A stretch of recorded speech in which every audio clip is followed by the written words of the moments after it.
Hey, what's going on, guys? Welcome back to the channel.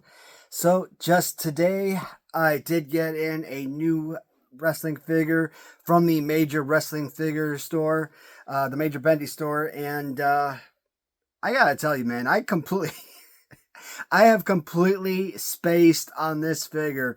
Man, for like the last couple of months, I have been like so high and heavy on Latuni because I know that this figure was something that was due in May. So this was something I pre-ordered from Latuni back in like, I don't know, October, I think. And I think it was October, and it's due in May, right? And from Major Bendies, again, I spaced on it. I completely forgot that this same exact figure was already in production from the Major Wrestling Figure podcast. And when I got a notification several days ago that this figure was due to ship, I'm like, oh man, wow. So it's one of those things that I've been talking about in the past where, all these companies, understandable, you got to get your heavy hitters. When it comes to certain characters, when you talk about guys like Shawn Michaels and Bret Hart, Undertaker, from the Golden Age era, like Macho Man and Hulk Hogan and Andre the Giant, the Ultimate Warrior, right? Ric Flair. There's certain guys that you want to be a part of your roster because those are guys that people grew up watching and idolizing. Those are the guys that you want, to be right. And to be honest, it's guys our age. Those are people that people want to see. We start thinking about, well, what about the Attitude Era? What about Stone Cold? What about The Rock? And what about guys like, I don't know who. I mean, I don't know any late 90s, early 2000 guys. Rey Mysterio, shoot. Triple H, maybe. I mean, I actually knew Triple H in the mid 90s, but I really don't know any late 90s guys. So, like, when you hear these people talk about, like, you ask, like, Matt Cardona, like, are you going to be talking about any modern day wrestling? No. I'm like, I was watching one of his podcasts recently, and that was, like, one of the questions. Are you making any modern day wrestlers? And one of the things he said, like, I really want to keep it to, like, 1984 to 1992. Those are the years that I want to kind of keep it to. If someone like John Cena comes to me and says, "Hey, I want you to make me a figure," yeah, we'll make a figure for you. I'm like, that's awesome. But realistically, yeah, they're guys our age. We want to see people that we grew up, watching, and a lot of us. I mean, I know for myself, I stopped watching wrestling in like 96, 97, right? So I don't know who any of these new era guys are. So, but this figure, I know I'm expecting this from Latuni, and to get this figure a little bit earlier with the big rubber guys, I'm kind of super glad. So now I'll have this figure, and in a few months I'll have the one to kind of compare it with Latuni, so that's pretty awesome. Well, who the heck are we talking about? Andre the Giant. And it's not just Andre the Giant, but it's the Giant Machine. So, kind of looking at the back of the card, in Series 4, you actually had 3 figures. Well, technically you had a whole lot more than 3 figures, but I'll get into that shortly. Originally, there were 3 figures. You had Andre the Giant in black strap. You had Andre the Giant in blue strap. Now, as Matt Cardona says, he doesn't really show any of the variants, so that's why you only see the 2 figures, right? You see the original black strap Andre, and then you see the orange trunks, the original prototype of orange trunks Macho Man. But at the time of pre-order, you also had the option to pick up the blue singlet of Andre the Giant. Now, since then, yes, you could have gotten the lime green WrestleCon variant of Macho Man. Later on, they released a pink trunks variant of Macho Man. So, plus the blue, so that technically gives you 5 figures released, during that era. Series 4 of of Big Rubber Guys.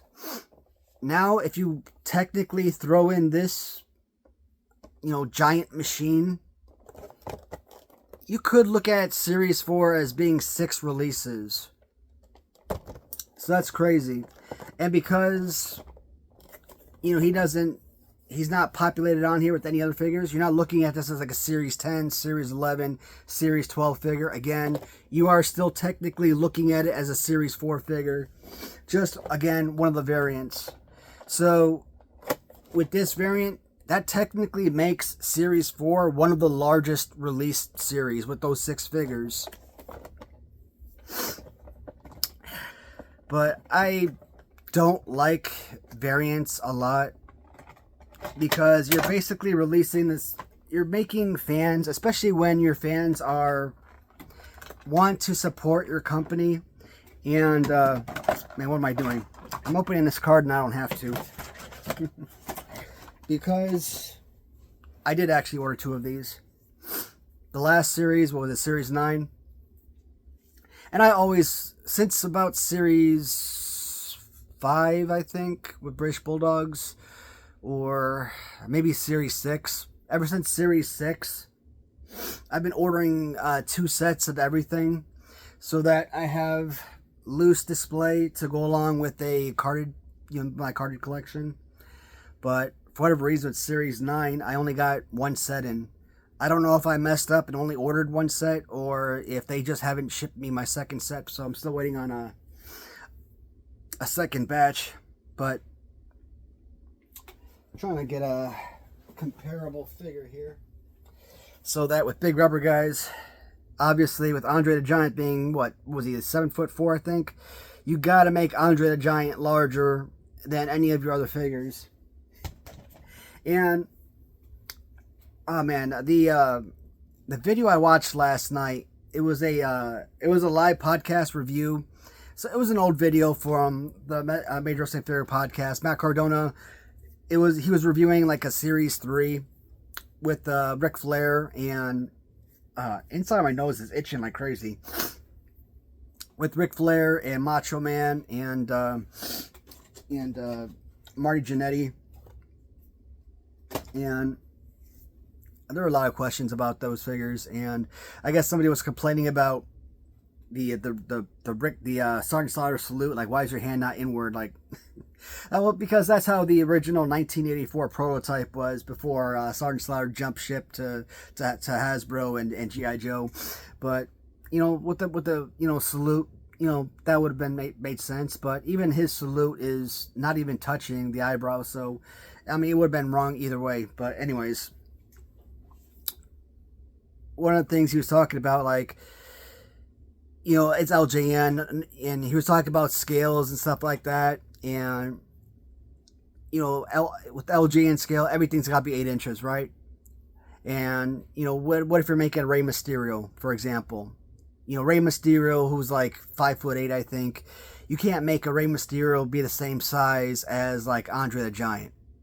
Or Andre the Giant can't be the same size as, like, the rest of the guys. So you got to make those guys. You got to make Rey Mysterio shorter than the rest of the guys. You got to make Andre the Giant taller than the others. So there are certain characters that, yes, you got to make them a little bit different.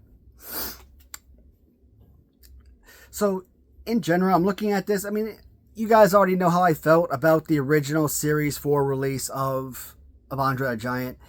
So initially, when I first saw Andre the Giant way back in Series 4, on card or in package, I didn't say I hated it, but like kind of looking at the figure, his head was like his head kind of like ducked out, like weird looking. But once I took him out of the package, I liked it a lot more. And kind of like with the whole like warrior, face paint type of deal. You know me, I like graphics, I like, color and detail and all that, so that just gives it a lot more detail, obviously, so it adds a little bit more to the figure. But outside of that, it's literally 100% exactly to what you had the first time around. If you haven't picked this up the first time around, or you didn't pick up the first 2 figures, you gotta ask yourself, which one you want more? Personally, I'd black singlet Andre. That's my Andre from childhood. I would say that the black singlet is probably the most important one. But if you want something a little bit different, more unique, your giant machine Andre, obviously, I would say, if you want color and detail, would be the one to go for. Plus, the thing that I like about with this particular Andre, it's kind of a nice mesh with LJN mixed with Hasbro. When you look at the hands, it does give you that Hasbro Series 1, grip with the hand structure. Kind of like that Sasquatch, hand gripping. So, I like that aspect with the hands. But if you were to compare, with this figure with the original LJNs, I'm still a fan of the original LJN. I will always say, when you look at the original Hogan and Kamala and Big John Studd and Andre the Giant, I love those figures that have the leg separation with the bended knees. Why? Because when you get underneath the legs, right, you take the figure and you got the bended knees, you've got that perfect to be body slam pose that I always talk about, right?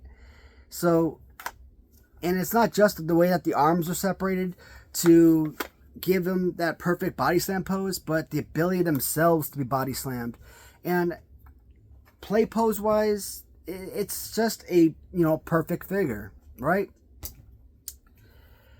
When the legs are straight like that, yeah, it makes the figure stand up, makes it seem a lot taller, but it doesn't give you that to be body slam pose that I covet. So Series 1, Series 2, Series 6, original LJNs, I will take any of those figure over the original or over the Big Rubber guys, but not taking anything away from what Matt Cardona or the Major Wrestling Figure Podcast have done. Major Bendies, I mean, this is a Class A figure. Absolutely love it. Perfect addition. And like I said, you're not paying an arm and a leg with these figures, okay? One of the things that Matt Cardona mentioned in his video, in his live stream, and again, this was an old video, but it's the first time I caught it, and something I really respected, and I thought was absolutely fantastic. But it's also kind of, I don't want to say contradictory, but one of the things he mentioned is, if you got a store, you're a business owner, and you want to buy 100 of these figures, they're pre-orders, right? You can buy 100 of the figures. If this guy has a store, he wants to buy 100 figures, he can buy 100. If this guy has a business and he wants to buy 1,000, he can buy 1,000.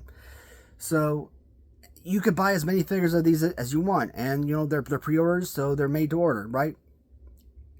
This person, they're like me. You got 1,000 people that are like me. They want to buy 2 of them. One for their personal display, loose. Then they keep a second one mint on card. Great. What if you got another 1,000 people that buy 3 of them, have no intention of being a collector? They just want to put them on eBay and sell them for $200 a piece or $400 a piece. Guess what? That's what they're going to do. He says that he makes limited quantities because he wants to.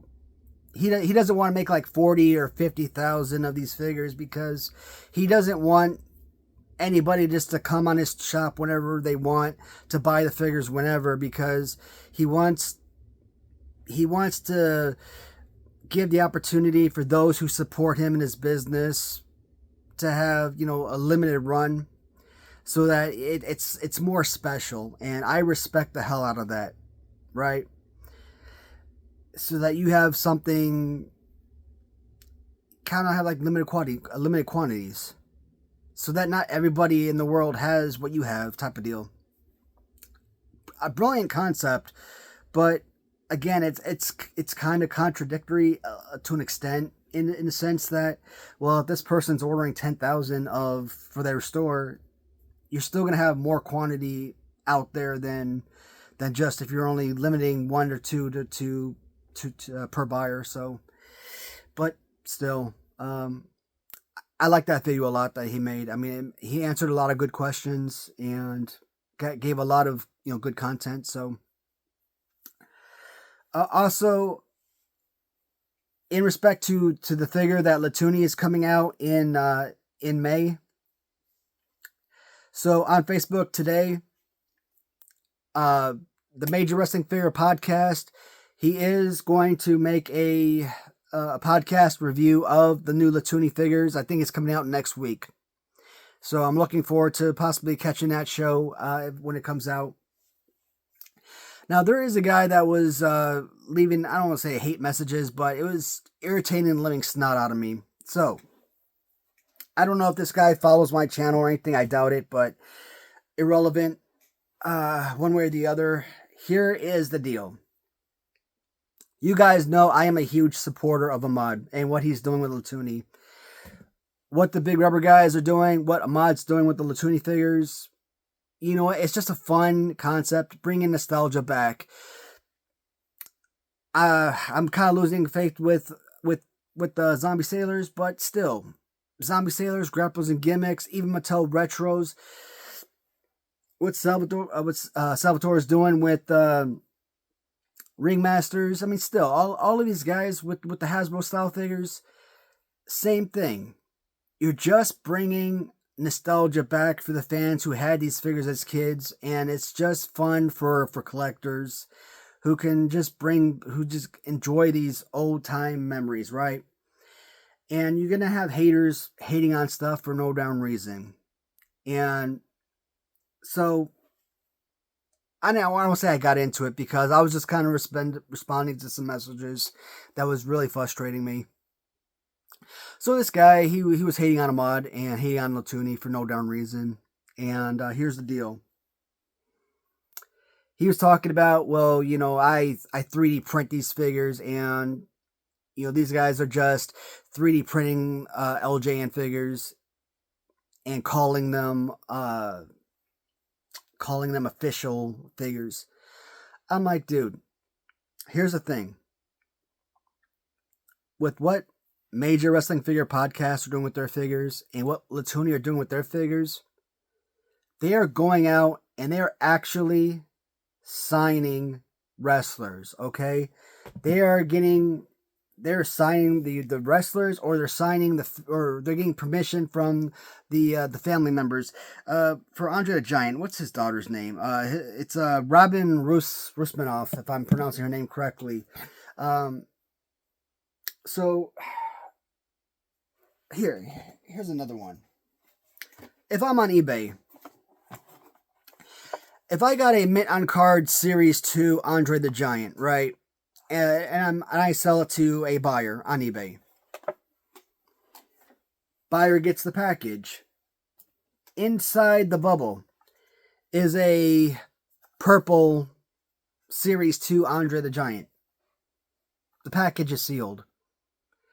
That seller or that buyer is going to call me a fraud, a scammer, leave me negative feedback, want to do a return, yada, yada, yada. Why?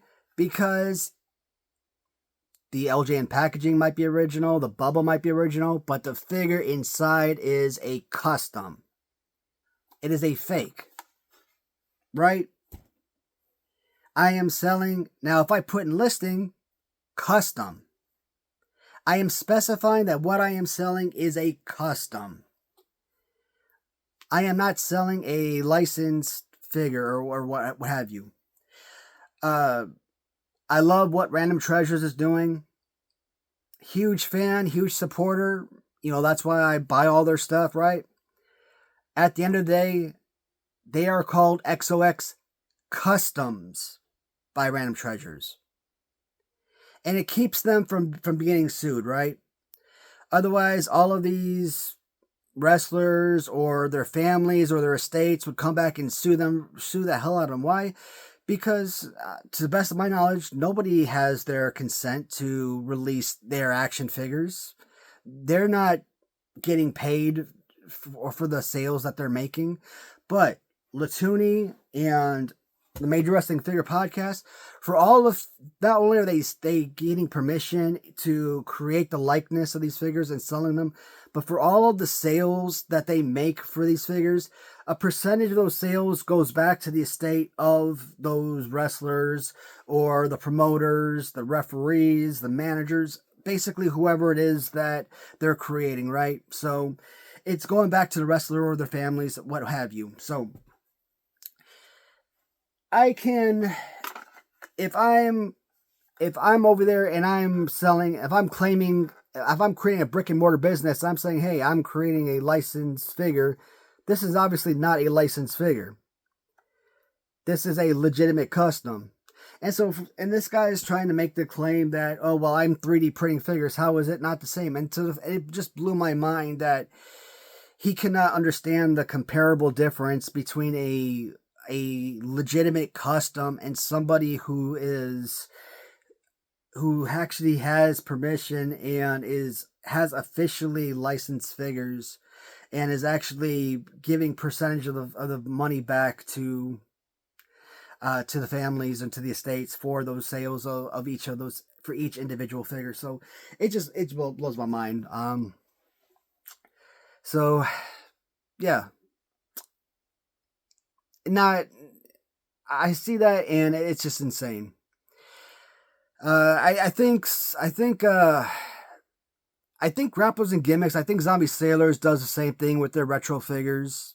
You know, they sign the characters, or they sign the wrestlers, or again the promoters, managers, referees, whoever it is that whoever they're making figures for, and the percentage of their sales go back to the estates, and I think that's amazing. Okay, so that's pretty awesome. You know what? I've said it. I'll say that I would love to have someone create a wrestling action figure for me. Somebody wants to sign me and create a wrestling figure myself. You don't even have to give me any of the proceeds. I would just say, just to create a wrestling figure of me and sell that stuff, I think that would be awesome. Create a Waddy's Channel figure. I would just love to have a figure of myself. Just create a figure for me, for my personal collection. You could keep the proceeds. I think that would be awesome. But guys, sorry about that whole little ending there. But in a few months, when we do talk about the Latuni figure, it is a licensed figure after all. Big Rubber Guys is a licensed figure. What these companies are doing is absolutely amazing. They deserve our respect. Love the figures. And this was a surprise. I spaced on this one. So glad that this one finally came in. Amazing. If you guys get the opportunity, I don't think it's available on the website anymore, but if you get it on eBay, you're probably gonna have to pay a fortune for it. Sorry. On the Major Bendies website, you go from like $50, and on eBay, these darn things sell for like $200 to $400. Ringside Collectibles and Major Bendies. If you couldn't get your figures on on Major Bendies, maybe Ringside Collectibles, you could get it for around $50 to $65. Shoot, you see like what is it? Demolition, man. Demolition nowadays, that's disappointing. Demolition's selling for like $400 on eBay nowadays. And I've got all 4 variants on card, and I have one extra variant loose. But I would like to get the other 3 variants that I don't have loose for my loose display over here. But God, prices insane. That's it for today's review, guys. As always, thank you so much for watching, and I'll talk to you guys in the comments. If you have any questions, definitely feel free to reach out anytime. And until next time, thanks for checking me out, guys. Take care, everybody.